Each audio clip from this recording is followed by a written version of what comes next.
J'ai offert à mes parents un voyage de luxe en Europe avec moi. Quand je les ai récupérés pour aller à l'aéroport, ils m'ont dit qu'ils avaient décidé d'y aller avec ma sœur sans emploi plutôt qu'avec moi. Ma mère a souri, ta sœur avait besoin de se reposer, alors nous avons décidé de l'emmener. Je n'ai rien dit. Ils ont eu une grande surprise en atterrissant en Europe. Tu es en retard, a dit ma mère en descendant sur le porche, traînant sa valise derrière elle. J'ai jeté un coup d'œil à l'horloge sur mon tableau de bord, il était 6h02 du matin. 2 minutes de retard, maman, dis-je en forçant un sourire. Je suis sorti de la voiture pour les aider avec les bagages, mais ensuite je l'ai vue, ma sœur Lorraine, émerger de la maison avec sa propre valise. Mon sourire s'est figé. Que se passe-t-il, demandai-je, essayant de garder ma voix stable. Ma mère s'est tournée vers moi, son expression beaucoup trop joyeuse pour la situation. Au Violet, nous avons décidé que Lorraine devait venir à la place de toi, elle a été tellement stressée dernièrement et elle a vraiment besoin de ce voyage. Ma poitrine s'est serrée. Au lieu de moi, maman? J'ai prévu ça depuis des années. J'ai payé pour tout. Elle a agité sa main de manière désinvolte, comme si je venais de pointer quelque chose de trivial. Nous t'en sommes reconnaissants, chérie, mais tu travailles tellement dur, tu pourras faire un autre voyage plus tard. Lorraine a besoin de ça en ce moment. Lorraine n'avait même pas la décence d'avoir l'air coupable, elle se contentait de sourire, déhanchée sur une hanche. Merci de comprendre, Sis, dit-elle, son ton dégoulinant de fausse gratitude. Je l'ai regardé, mon cœur battant à tout rompre dans ma poitrine. Mon père sortit un instant plus tard, évitant le contact visuel alors qu'il me tendait sa valise. C'est incroyable, dis-je, ma voix tremblante. Ça devait être notre voyage, quelque chose que je devais partager avec vous. Eh bien, ça l'est toujours, dit ma mère avec un sourire, juste avec Lorraine à la place. Ne fais pas de cette situation un gros problème, Violet. Ta sœur a vraiment besoin de repos. Je m'appelle Violet et depuis 2 ans, je travaille des heures supplémentaires, économisant chaque centime pour offrir à mes parents un voyage qu'ils n'oublieraient jamais, vol, hôtel de luxe, visite guidée. J'avais planifié chaque détail jusqu'à la dernière réservation de dîner. Mais alors que je me tenais là dans l'allée de mes parents en regardant ma sœur monter à l'arrière de ma voiture, je réalisais quelque chose que j'avais évité depuis des années, peu importait l'effort que je mettais, à leurs yeux, Lorraine passerait toujours en premier. Je serrai la mâchoire, retenant la plainte aiguë qui se trouvait sur le bout de ma langue. Au lieu de cela, j'avais forcé un sourire et ouvert le coffre. Allons-y alors, dis-je, ma voix plate. S'il voulait la prioriser plutôt que moi, tant pis, il pouvait y aller avec elle, mais je n'allais pas les laisser en profiter. Le trajet jusqu'à l'aéroport était étouffant de silence, à part le bavardage incessant de Lorraine. Oh mon Dieu, maman, as-tu vu ce TikTok sur Paris? J'ai hâte d'y faire du shopping. Penses-tu qu'on aura le temps ou est-ce que les visites vont prendre toute la journée? Mes mains se crispaient sur le volant tandis que je fixais droit devant moi, me forçant à ne rien dire. Ma mère a ri doucement, bien sûr qu'on aura le temps, on fera le point en arrivant. Je mordis l'intérieur de ma joue. Il ne semblait même pas remarquer que je ne faisais plus partie de ce nous. À un moment, mon père s'est raclé la gorge. Merci de nous conduire, Violet. Je sais que cela doit te sembler inhabituel. Je l'ai regardé dans le rétroviseur. Inhabituel? C'est une façon intéressante de le dire, papa. Il n'a pas répondu, il s'est juste déplacé mal à l'aise dans son siège, probablement en regrettant d'avoir parlé. Lorraine se pencha en avant depuis l'arrière, sa voix désagréable. Tu n'es pas fâché, n'est-ce pas? Je veux dire, c'est vraiment grand de ta part de me laisser y aller. Je n'aurais jamais pu me le permettre seul. Je serrai la mâchoire et forçai un sourire. Bien sûr, Lorraine, profite du voyage. Quand nous arrivâmes à la zone de dépose à l'aéroport, ma patience était à bout de nerfs. Alors que j'aidais à décharger leurs bagages, ma mère me prit dans ses bras. Merci de comprendre, chérie, ça compte beaucoup pour nous et pour Lorraine. Je hochai la tête de manière rigide. D'accord, maman. Lorraine rayonnait alors qu'elle poussait sa valise vers l'entrée. Merci, Violet. Tu es la meilleure. Je restais là, les regardant disparaître dans le terminal, ma poitrine serrée par la colère et la douleur. Le trajet de retour fut flou. Je répétais la conversation dans ma tête encore et encore, chaque mot coupant plus profondément que le dernier. Ça compte beaucoup pour Lorraine, tu n'es pas fâché, n'est-ce pas? Tu travailles toujours si dur. Je me garai dans mon allée et restai dans la voiture quelques minutes, tenant le volant jusqu'à ce que mes jointures deviennent blanches.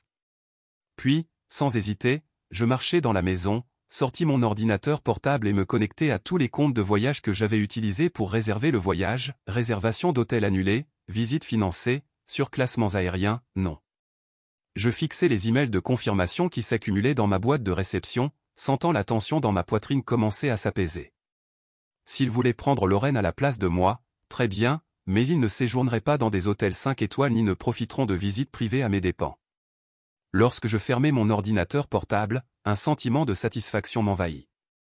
Il pourrait s'expliquer auprès du personnel de l'hôtel à Paris. J'en avais fini d'être leur paillasson.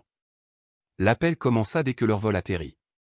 Mon téléphone vibrait sans cesse pendant que je déballais ma valise, celle que j'avais soigneusement préparée pour un voyage qui n'était plus le mien. L'ironie ne m'échappa pas alors que je rangeais mes robes et remettais mes chaussures sur l'étagère. Les vibrations continuaient à remplir la pièce de leur vrombissement implacable. Je soupirai, prenant le téléphone et jetant un coup d'œil à l'écran. Le nom de ma mère s'y illuminait, accompagné de plusieurs appels manqués et de messages. Je déverrouillai le téléphone et parcourus les messages. Violet, que se passe-t-il? L'hôtel ne nous laisse pas nous enregistrer, la réservation est manquante, appelle-moi immédiatement. Violet, ce n'est pas drôle, arrange ça tout de suite. Un rire m'échappa avant que je puisse m'arrêter. Arranger ça? Ils pensaient vraiment que j'allais intervenir et sauver la situation après ce qu'ils avaient fait? Le téléphone vibra à nouveau, cette fois avec un appel de Lorraine. Je laissai sonner, juste pour qu'elle laisse un message vocal. Violet, c'est tellement mesquin, siffla-t-elle, sa voix dégoulinant de droit. Nous sommes bloqués ici à cause de toi. Tu dois appeler l'hôtel et régler ça tout de suite. Je levai les yeux au ciel et supprimai le message vocal sans écouter le reste. Pendant des années, j'avais été leur solution, celle qui aplatissait chaque erreur et rattrapait chaque négligence, mais plus maintenant. Finalement, je décidai de répondre, ne serait-ce que pour arrêter la pluie d'appels. La voix de ma mère me frappa comme une vague de colère dès que je décrochai. Violet, qu'est-ce que tu as fait? L'hôtel dit que la réservation a été annulée et qu'aucune des visites n'est plus réservée. Je la laissai s'énerver un moment, puis répondis calmement, je les ai annulées. Il y eut un long silence d'étonnement avant qu'elle ne siffle, pourquoi as-tu fait ça? Oh, je ne sais pas, dis-je, mon ton teinté de sarcasme, peut-être parce que tu as décidé d'emmener Lorraine lors de mon voyage? Tu as de la chance que j'ai même accepté de vous conduire à l'aéroport. Nous pensions que tu comprendrais, siffla-t-elle. Comprendre quoi? Demandai-je, ma voix s'élevant. Que des années d'économie et de planification n'importaient peu parce que Lorraine avait besoin d'une pause? Que mon travail acharné ne comptait pas pour vous? Devine quoi, maman, je ne comprends pas et je ne veux pas le faire. Je me déconnectai avant qu'elle ne puisse répondre et éteignis mon téléphone, le jetant sur le canapé. Le silence qui suivit était un bonheur dont j'avais besoin et je sentis que je pouvais respirer à nouveau.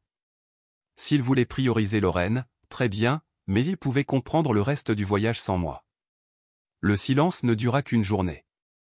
Le lendemain matin, mon téléphone vibrait à nouveau avec des appels et des messages. Au début, je les ignorais. Je passai la journée à nettoyer la maison et à rattraper mon travail, mais la curiosité l'emporta. Le soir, j'ouvris mon téléphone et me préparai à la tempête de messages de ma mère. Violet, tu es allé trop loin, ta sœur est en larmes et ton père est furieux. Nous ne pouvons entrer dans aucun des hôtels que tu as réservés. Lorraine, tu agis comme une enfant. Je posai le téléphone, secouant la tête. Pendant des années, j'avais été celle qui réglait les choses, qui veillait à ce que tout le monde soit à l'aise et heureux. Maintenant que je prenais du recul, il ne savait pas comment gérer la situation. Je me fis une tasse de thé et m'assis à la table de la cuisine, laissant ma colère mijoter. Comment pouvait-il s'attendre à ce que je nettoie leur désordre? Comment pouvait-il agir comme si j'étais celle qui avait tort? Le prochain appel arriva quelques minutes plus tard et cette fois je répondis. Violet, aboya ma mère avant que je puisse dire un mot. Ce n'est plus drôle. Nous sommes bloqués. As-tu une idée de l'embarras que c'est? Je pris une gorgée lente de mon thé. Embarrassant? Tu trouves ça embarrassant? Essaie d'économiser pendant des années, de planifier chaque détail et ensuite d'apprendre que tu ne fais même pas partie du voyage que tu as payé. Arrête d'être dramatique, siffla-t-elle. Lorraine avait besoin de ça plus que toi, et maintenant elle peut se débrouiller. Tu as pris ta décision, maman, tu as voulu emmener Lorraine plutôt que moi, très bien, mais ne t'attends pas à ce que je finance ses vacances. Nous sommes une famille, siffla-t-elle. Nous ne nous faisons pas ça entre nous. Je laissai échapper un rire amer. Drôle, je pensais justement à la même chose. La voix de Lorraine résonna en arrière-plan, se plaignant. Maman, accroche-toi à elle, elle devient impossible. Ce fut la goutte d'eau qui fit déborder le vase. Profitez de votre voyage, dis-je, mon ton glacial. Oh attendez, vous ne pouvez pas. Parce que ce n'est pas votre voyage, c'était le mien et maintenant c'est celui de personne. Au revoir. Je raccrochai avant qu'elle ne puisse répondre et éteignis mon téléphone encore une fois. Pour le reste de la soirée, je ressentis un mélange étrange de colère et de soulagement, colère qu'il m'ait mise dans cette position, mais soulagement d'avoir enfin affirmé mes droits. Il pouvait m'appeler dramatique autant qu'il voulait, pour la première fois de ma vie, je ne les laissais pas profiter de moi. Les jours suivants furent délicieusement calmes. Avec mon téléphone éteint, j'avais enfin de l'espace pour penser clairement, sans l'assaut de culpabilisation et d'accusation. Je passais mes matinées à siroter du café sur mon porche arrière, savourant ce calme que j'avais tant désiré. Mes après-midi étaient remplis de travail et de rattrapage sur de petits projets que j'avais mis de côté, des choses qui me rappelaient à quel point j'étais capable quand je n'étais pas accablé par leurs demandes incessantes. Mais au bout de 3 jours, la curiosité finit par prendre le dessus. Je rallumai mon téléphone pour trouver plus d'une douzaine de messages vocaux m'attendant. Les premiers étaient de ma mère, de plus en plus hystérique à chaque nouveau message. « Violet, tu dois me rappeler tout de suite, ça a trop duré. Je ne peux pas croire que tu fasses ça, tu nous as humiliés. Nous sommes tes parents, comment peux-tu nous traiter de la sorte ?» Ensuite vinrent les messages de Lorraine, avec le même ton dédaigneux qu'elle avait toujours utilisé. « C'est tellement mesquin même pour toi, tu es en train de tout gâcher, arrange ça, Violet. » Enfin, la voix de mon père, plus calme mais tout aussi directe. « Violet, je ne comprends pas ce qui t'arrive, rappelle-nous pour que nous puissions régler ça. » J'hésitais avant d'écouter le dernier message vocal, un long message de ma mère, sa voix était plus douce cette fois, teintée de frustration et d'épuisement. « Violet, comment ça t'est-elle, nous sommes de retour à l'aéroport maintenant, le voyage est ruiné et j'espère que tu es satisfaite de toi-même. Ta sœur est dévastée et ton père et moi, eh bien, déçus ne couvrent même pas ça. Appelle-nous quand tu seras prête à parler. » Je supprimai les messages sans répondre. Je n'étais pas prête à parler et honnêtement, je ne savais pas si je le voudrais un jour. Ce n'était pas une erreur isolée, c'était la culmination d'années où il mettait Lorraine en premier et s'attendait à ce que je l'accepte avec le sourire. À mesure que les heures passaient, je réfléchissais à toutes les fois où j'avais été ignoré ou rejeté, chaque fête où les caprices de Lorraine dictaient les projets, chaque réunion de famille où mes accomplissements étaient relégués au second plan. Ce voyage avait été le point de rupture, mais les fissures s'étaient formées depuis des années. Ce soir-là, Grace est passée sans prévenir, portant 2 tasses de café et un regard de curiosité indéniable. « J'ai entendu parler de ce qui s'est passé, » dit-elle en posant le café sur la table. « Ta mère m'a appelé hier. » Bien sûr, elle l'avait fait, ma mère avait toujours été douée pour recruter des alliés quand elle voulait me culpabiliser afin que je me plie à sa volonté. « Qu'a-t-elle dit » demandai-je en prenant une gorgée. Grace haussait les épaules, un sourire sournois se dessinant sur son visage. « Je lui ai dit que tu étais probablement occupée et que tu lui reviendrais quand tu serais prête. » Je ris en secouant la tête. « Tu es la meilleure. »« Non, tu es la meilleure, » dit-elle, son ton soudainement sérieux. « Parce que tu t'es enfin affirmée. Je sais à quel point c'est difficile, Violet, ne les laisse pas te tirer vers le bas. » Ces paroles me restèrent en tête longtemps après son départ. Grace avait raison, j'avais passé trop de temps à me plier en 4 pour plaire à des gens qui ne semblaient jamais se soucier de mes efforts. Il était temps de rompre ce cycle une bonne fois pour toutes. Quand le week-end arriva, je ressentais une étrange clarté. La colère était toujours là, bouillonnant sous la surface, mais elle était rejointe par quelque chose que je n'avais pas ressenti depuis des années, la liberté. La liberté de leurs attentes sans fin, la liberté d'être la réparatrice de la famille, la liberté de vivre enfin selon mes propres termes. Mais, comme prévu, le silence ne dura pas. C'était un dimanche après-midi quand je reçus enfin un appel que je décidai de prendre cette fois. « Violet, commença mon père, sa voix lourde de fatigue. Ta mère voulait que je t'appelle. Elle pense que... » Écoute-moi, dis-je en me renfonçant dans ma chaise. Il poussa un soupir. Regarde, tout cela a débordé, ta mère est bouleversée, Lorraine est furieuse, eh bien, c'est juste un désastre. Mais tu es mieux que ça. Je me raidis, ces mots allumant une nouvelle vague de colère. Mieux que quoi, papa? Me défendre, refuser de te laisser me marcher sur les pieds encore une fois. Ce n'est pas ce que je voulais dire, dit-il rapidement. C'est juste que tu as toujours été la raisonnable, celle qui maintient tout en ordre. Ça, ce n'est pas toi. Je ris, un son bref et amer. Tu as raison, ce n'est pas moi, parce que je ne me plie plus en quatre pour nettoyer vos dégâts. Il marqua une pause et pendant un moment, je pensais qu'il pourrait enfin comprendre mon point de vue. Mais ensuite, il dit, tu punis toute la famille à cause d'une seule décision, est-ce vraiment juste? Juste, répétai-je, ma voix s'élevant. Tu veux parler de juste? Était-ce juste quand toi et maman avaient décidé que je n'étais pas assez importante pour faire partie du voyage que j'avais organisé? Était-ce juste quand vous m'avez remplacé par Lorraine comme si je n'existais pas? Ce n'était pas notre intention. Dit-il, son ton maintenant défensif. Nous pensions juste que Lorraine en avait plus besoin. Bien sûr, répliquai-je. Vous pensez toujours qu'elle a besoin de plus d'attention, plus de soutien, plus de tout, et je suis toujours celle qui doit se sacrifier pour elle. Pas cette fois. Le silence à l'autre bout de la ligne était assourdissant. Finalement, il dit, je ne sais pas quoi te dire. Je n'ai pas besoin que tu dises quoi que ce soit, répliquai-je, ma voix calme. J'ai juste besoin que tu comprennes que j'en ai fini d'être une pensée secondaire. À partir de maintenant, je passe en premier. Au revoir, papa. Je mis fin à l'appel et posai le téléphone, mes mains tremblant. Pour le reste de la journée, je me laissais ressentir tout, colère, tristesse, soulagement. Ce n'était pas facile, mais cela ressemblait au début de quelque chose de nouveau. Je n'étais plus la réparatrice de la famille et je ne le serais plus. Ils pourraient apprendre à gérer leurs propres problèmes. Quand mes parents et Lorraine revinrent enfin, j'étais là, les attendant chez eux. J'avais garé ma voiture dans leur allée, buvant un café et me sentant étrangement calme en les voyant sortir du taxi avec leurs valises entraînant. Leur visage était un mélange d'épuisement et d'irritation. Lorraine fut la première à parler. « Eh bien, j'espère que tu es contente, Violet, dis-je en levant un sourcil, restant assise sur la balançoire du Porsche. Contente de quoi? Notre voyage a été un désastre, s'exclama ma mère en agitant la main comme pour balayer le tout. Nous avons passé toute la semaine dans des hôtels miteux à manger de la nourriture terrible parce que nous ne pouvions pas nous permettre quelque chose de décent, et ne me lance pas sur les visites, intervint Lorraine en croisant les bras. Oh, attendez, il n'y en avait pas. Tu sais à quel point c'était embarrassant de se présenter et de se faire dire qu'il n'y avait pas de réservation.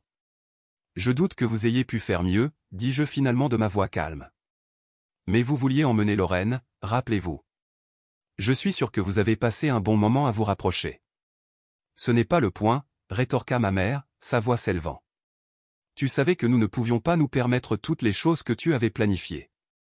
Tu nous as mises dans une situation impossible. Je me levai, posant ma tasse sur la petite table à côté de moi. Non, maman, je ne vous ai pas mise dans une situation impossible. J'ai planifié un voyage pour nous trois, quelque chose de spécial, pour lequel j'avais économisé pendant des années. C'est vous qui avez décidé de me laisser de côté à la dernière minute. Mon père prit enfin la parole, son ton plus calme mais tout aussi accusateur. Tu n'avais pas besoin d'annuler tout, Violet, c'était excessif. Était-ce excessif, demandai-je en croisant les bras. Pourquoi aurais-je dû payer pour un voyage auquel je n'étais même pas invité? Si Lorraine en avait tellement besoin, vous auriez dû le planifier vous-même. Je vous aurais même aidé si vous m'aviez demandé. Lorraine fit les yeux ronds. Tu es tellement dramatique, c'est juste de l'argent, Violet. Et tu es tellement déterminé à tout prendre pour acquis, répliquai-je, ma patience finalement à bout. As-tu la moindre idée du travail et des sacrifices que cela a nécessité pour planifier ce voyage ou supposes-tu juste que les choses apparaissent magiquement parce que quelqu'un d'autre s'en occupe? Ils restèrent là, stupéfaits, en silence pendant un moment. J'ai passé des années à être celle qui assumait ses responsabilités, continuai-je, ma voix ferme. Celle qui arrange les choses, qui planifie les choses, qui s'assure que tout fonctionne correctement, et vous avez passé tout votre temps à tout prendre pour acquis. Ce n'est pas juste. Ma mère commença, mais je levai la main pour l'arrêter. Non, maman, ce qui n'est pas juste, c'est la façon dont tu m'as traité. Tu as choisi Lorraine plutôt que moi, comme toujours, alors j'ai décidé de cesser d'être votre paillasson. Vous ne vouliez pas de moi dans le voyage, très bien, mais vous n'avez pas le droit de profiter des bénéfices de mon travail sans moi. Je pris mon sac sur la balançoire et me tournai pour partir. Je suis contente que vous soyez rentré sain et sauf, mais n'attendez pas que les choses redeviennent comme avant. C'est fini. En marchant vers ma voiture, je les entendis m'appeler, leur voix mêlée de colère et de culpabilité, mais je ne me retournai pas. Le trajet de retour depuis la maison de mes parents me parut étrangement paisible. Pendant des années, chaque visite m'avait laissé épuisé émotionnellement, mais cette fois, je me sentais plus légère. J'avais enfin dit tout ce que j'avais gardé en moi, et pour une fois, je ne m'inquiétais pas de leur réaction. Quand je rentrai chez moi, je me fis une tasse de thé et m'assis sur le canapé, repassant la confrontation dans ma tête. Ils étaient si sûrs que je céderais, que je me plierais comme toujours, mais voir leur visage stupéfait alors que je m'éloignais me rappela à quel point j'avais changé. Ils pouvaient être en colère, blessés ou embarrassés, cela n'avait plus d'importance. J'avais fini de vivre ma vie pour correspondre à leurs attentes. Le lendemain, je reçus un appel de Grace. « Ça s'est bien passé ?» demanda-t-elle, ne se souciant pas des politesses. Je ris, m'appuyant contre le comptoir de la cuisine. Exactement comme tu l'imagines, ils sont furieux, Lorraine fait la tête et maman essaie probablement de trouver comment me culpabiliser pour me remettre sur le droit chemin, Grace laissa échapper un ricanement. Laisse-la essayer. Tu as du caractère maintenant et je suis là pour m'assurer qu'il reste en place. Je souris, reconnaissante pour son soutien inébranlable. Merci, Grace, je le pense sincèrement. Tu as été mon roc à travers tout ça. Quand tu veux. Dit-elle, sa voix s'adoucissant. Alors, quel est le prochain objectif pour toi maintenant que tu ne joues plus le rôle de la réparatrice de la famille? Cette question tournait dans mon esprit depuis la confrontation. Que venait-il après des années à consacrer tant d'énergie à essayer de plaire à ma famille, à essayer de gagner leur approbation? Maintenant que j'avais lâché ce fardeau, les possibilités semblaient infinies et un peu intimidantes. Je ne sais pas encore, avouai-je, mais j'ai l'impression que je vais décider, pas eux, pas quelqu'un d'autre, juste moi. Ça ressemble au début de quelque chose d'incroyable, dit Grace, et je pouvais entendre le sourire dans sa voix. Au cours des semaines suivantes, je commençais à apporter de petits changements qui semblaient significatifs à leur manière. J'ai redécoré mon salon, échangeant les meubles de récupération de mes parents contre des pièces qui me semblaient uniques. J'ai passé mes week-ends à explorer des cafés locaux et des parcs, des choses que j'avais toujours voulu faire mais pour lesquelles je n'avais jamais pris le temps, et j'ai commencé à tenir un journal, écrivant mes pensées et mes rêves sans les filtrer à travers le prisme de ce que quelqu'un d'autre pourrait penser. Chaque petit pas semblait me permettre de reprendre une partie de moi que je n'avais pas réalisé que j'avais perdue. Un soir, je m'assis avec mon ordinateur et ouvris le tableau Excel que j'avais utilisé pour planifier le voyage. Les réservations annulées me défiaient, et je ne ressentis aucune douleur de regret. Au lieu de cela, je ressentis une montée de détermination. Cet argent était destiné à une expérience unique dans une vie et je n'allais pas le laisser partir à la poubelle. En fermant le tableau, j'ouvris un nouvel onglet et tapai « Idée de voyage en solo ». Quelques semaines après le retour de mes parents, je réservais un voyage en solo en Italie. Ce n'était pas le même itinéraire que j'avais prévu pour eux et il ne s'agissait plus de prouver un point. C'était pour moi, une chance de célébrer mon indépendance et de me mettre enfin en premier. Au moment où j'arrivais à Rome, je ressentis une vague d'excitation et de nervosité. Je n'avais jamais voyagé seul auparavant, mais en sortant de l'aéroport et en entrant dans la ville animée, je savais que j'avais fait le bon choix. Je passais mes journées à errer dans des rues pavées, à admirer des ruines anciennes et à me régaler de repas dans de charmants cafés. Il n'y avait pas de programme, personne d'autre à considérer, juste moi et la liberté de faire exactement ce que je voulais. Un après-midi, assise sur les marches espagnoles avec une glace à la main, je sortis le journal que j'avais apporté. Pendant des années, j'avais écrit sur ce que je voulais accomplir, mais ces rêves étaient toujours enveloppés dans le désir de rendre quelqu'un d'autre heureux. Maintenant, alors que j'écrivais, l'accent était mis sur apprendre une nouvelle langue, démarrer une petite entreprise, voyager dans au moins 5 autres pays.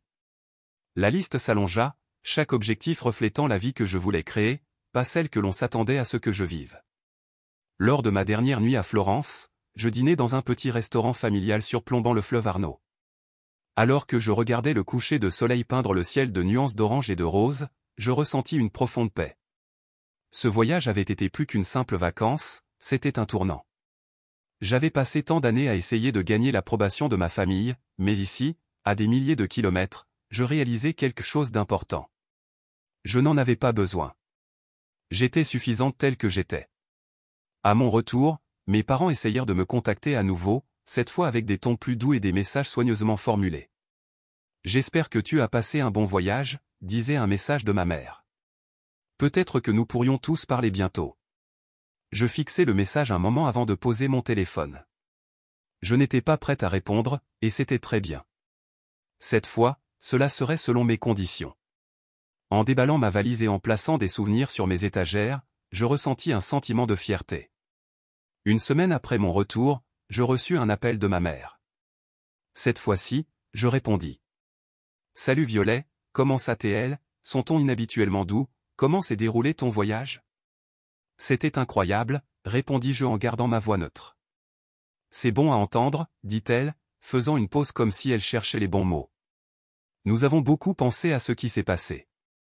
Peut-être que nous avons mal géré les choses. » Cette admission me surprit, mais je n'étais pas prête à lui laisser le bénéfice du doute tout de suite. « Mal géré, dis-je. Tu m'as remplacé dans un voyage que j'avais planifié et payé sans même demander, mal géré est un euphémisme. Je sais, dit-elle lentement. Ton père et moi, nous ne réalisions pas combien cela vous blesserait, toi et Lorraine. Je demandai, elle se sent mal aussi ou continue-t-elle de me blâmer pour avoir gâché ses vacances? Elle est contrariée, admit ma mère, mais je pense qu'elle sait qu'elle aurait pu mieux gérer les choses. Je soupirai, m'appuyant contre le comptoir. Maman, ce n'était pas que pour le voyage, c'est des années à la mettre en priorité et à attendre que je relève le défi. Je ne le ferai plus. Je comprends, dit-elle après un moment. Nous allons essayer de nous améliorer. Nous ne voulons pas te perdre. Ces mots tirèrent quelque chose de profondément ancré en moi, mais j'avais appris suffisamment pour ne pas laisser la culpabilité dicter mes choix. Je suis contente de l'entendre, dis-je, mais il va falloir plus que des mots pour régler cela.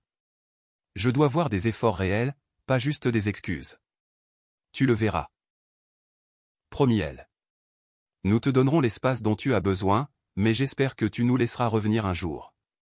Après l'appel, je ressentis un mélange d'émotions, un soulagement qu'ils reconnaissaient enfin leur comportement et un scepticisme quant à savoir s'ils allaient réellement changer. Mais alors que je m'assis avec mon journal ce soir-là, je réalisais quelque chose d'important, savoir s'ils changeaient ou non n'était pas ma responsabilité.